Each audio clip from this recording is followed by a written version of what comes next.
Bom, agora eu quero falar um pouquinho de política, mas de política local e não norte-americana. Aqui em São Paulo, Tarcísio de Freitas tem sido pressionado pela ala bolsonarista para garantir uma articulação que garanta a prisão domiciliar de Jair Bolsonaro. Será que ele é capaz disso? Vamos então com o Misael Mainetti, que vai contar essa história para a gente agora. Aquele que persegue os passos do governador Tarcísio de Freitas, aquele que nos contará quando Tarcísio for candidato à presidência da República. Fale, Misael, bem-vindo. Eu faço questão de dar essa notícia em primeira mão quando eu tiver. Muito boa tarde para você, Evandro, e para todo mundo que acompanha o 3 em 1.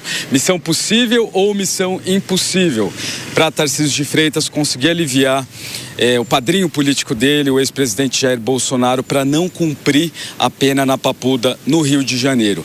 Interlocutores dizem, aí, que nos bastidores ele tem falado com ministros do STF diretamente para tentar aliviar essa situação e fazer com que o ex-presidente cumpra a pena de prisão domiciliar. É o que revelou uma reportagem da Folha de São Paulo, e a gente também está acompanhando todas as movimentações em relação a esse assunto. E é uma sinuca de bico exatamente porque, como você mencionou, existe uma ala do bolsonarismo que pede mais propaganda ou marketing, vamos dizer assim, em relação a Tarcísio de Freitas. O que eu estou querendo dizer? A gente sabe da lealdade dele a Jair Bolsonaro, mas ele costuma ser um pouco mais discreto, com alguns momentos que faz declarações pontuais, mas tem uma ala bolsonarista que quer, essa propaganda, que fique mais claro que Tarcísio de Freitas está tentando de tudo para ajudar Jair Bolsonaro. Como mencionei, Tarcísio de Freitas, governador de São Paulo,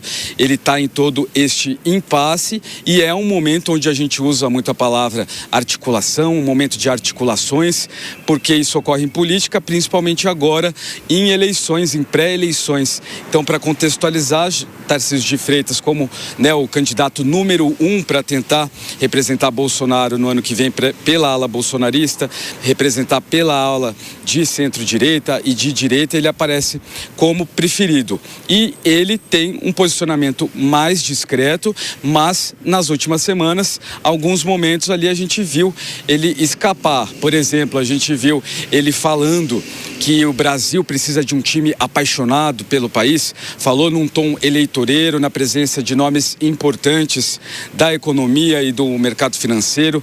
Depois falou também que o Brasil precisa de um CEO, um diretor executivo, provocou reações da esquerda, por exemplo, de Adinho Silva do PT, que soltou um vídeo criticando o Tarcísio de Freitas. Então é uma sinuca de bico, porque ele fica numa situação onde pede-se para ele defender Jair Bolsonaro, para ele ajudar, embora ele mostre lealdade, mas também, mesmo se ele quisesse já, por exemplo, anunciar uma possível candidatura, ele não pode, porque a ordem é essa: Jair Bolsonaro, mesmo inelegível, vai tentar até o último dia as eleições para o ano que vem, e só ele, como o Valdemar Costa Neto diz, é que pode dizer é fulano de tal, é ciclano de tal, que vai ser o candidato, e provavelmente vai ser ele. A gente vai seguir acompanhando para dar essa notícia. Evandro. Com certeza, Misael, garantirei que esse espaço seja seu aqui no nosso 3 em 1, meu amigo. Um abraço para você, um ótimo trabalho.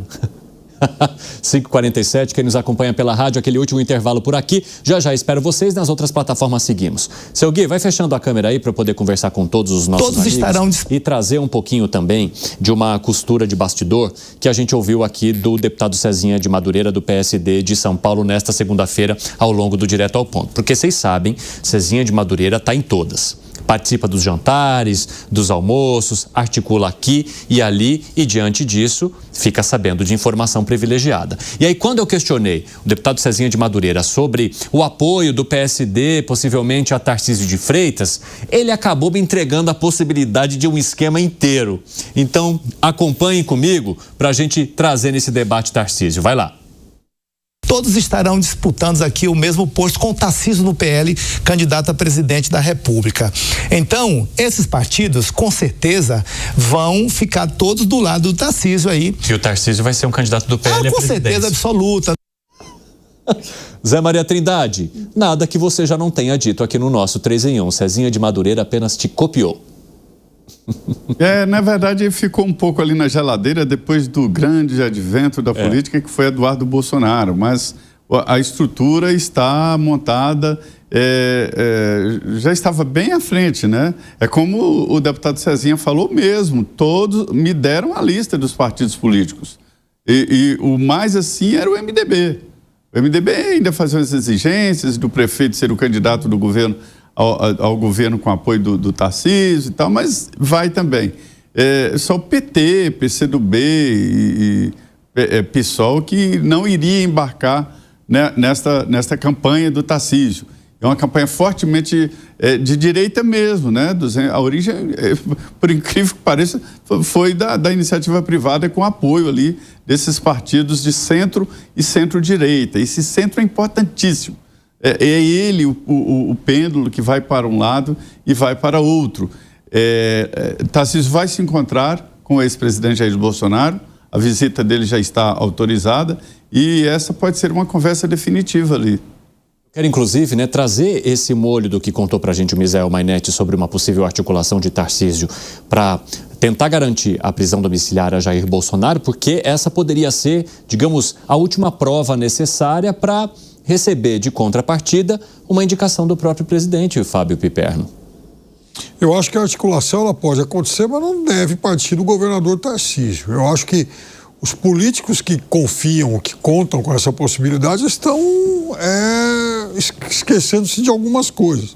Uma delas é que o governador andou dinamitando algumas pontes aí com o STF, a partir do momento daquele discurso, diria, no mínimo, infeliz aqui no 7 de setembro em São Paulo, quando ele disse muitas coisas, entre elas que o ministro Alexandre de Moraes era um tirano. Falou com essas palavras. Então, eu não sei se agora ele teria lá muito trânsito para tentar demover o tirano, né? Então, eu acho que a gente tem que esperar um pouco mais para ver. É claro que há muitos setores interessados nessa possibilidade, os seus apoiadores, obviamente, defendem isso, mas eu acho que essa é uma possibilidade ainda muito distante. E para você, Musa? Acho também, eu venho falando já há bastante tempo que, na minha opinião, é o caminho a ser seguido. Me parece uma estratégia importante da própria oposição, da política. Veja, é o que eu sempre falo, nada nos deve surpreender. Mas me parece que ele é um nome mais óbvio, é um nome mais bem aceito, é um nome onde tem uma maior aceitação, com uma menor rejeição, um maior conhecimento, uma projeção maior, governador do maior estado do país. Então, eu acho que o nome dele é esse. Mas também, claro, deixar aquela dúvida pode ser uma estratégia, até mesmo para a oposição, ou melhor, a situação hoje, não saber contra quem de fato ela irá concorrer, apesar de, na minha opinião, estar ficando cada vez mais claro. Me parece, me corrija aqui se eu estiver errado, ele tem um limite de abril do próximo ano para decidir 100%, porque ele teria que deixar o cargo. Então, não vejo motivos pelos quais ele teria que antecipar esse anúncio, mas olhando pelas ferramentas que temos, me parece sim o nome mais óbvio. Alangani. É o nome mais provável.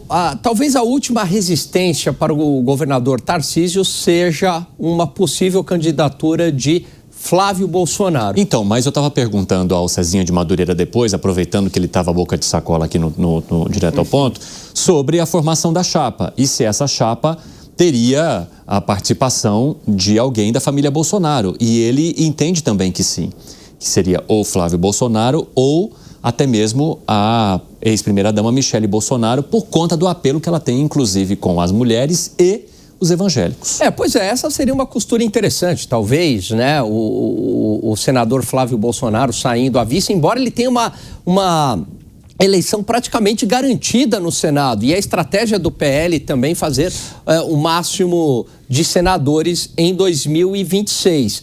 Agora, com Jair Bolsonaro fora, com Eduardo Bolsonaro também fora, porque se tornou réu no STF, vai ficando cada vez mais claro e o caminho cada vez mais limpo para ter uma candidatura de Tarcísio de Freitas. E vamos lembrar que o Flávio Bolsonaro, da família Bolsonaro, é o mais maleável, tem o perfil mais político, enfim. E é o único que poderia agora também. Exatamente. Né? Porque Eduardo Bolsonaro, que seria uma opção, já não se torna mais porque está nos Estados Unidos e bombardeia aí o governador Tarcísio de Freitas com frequência.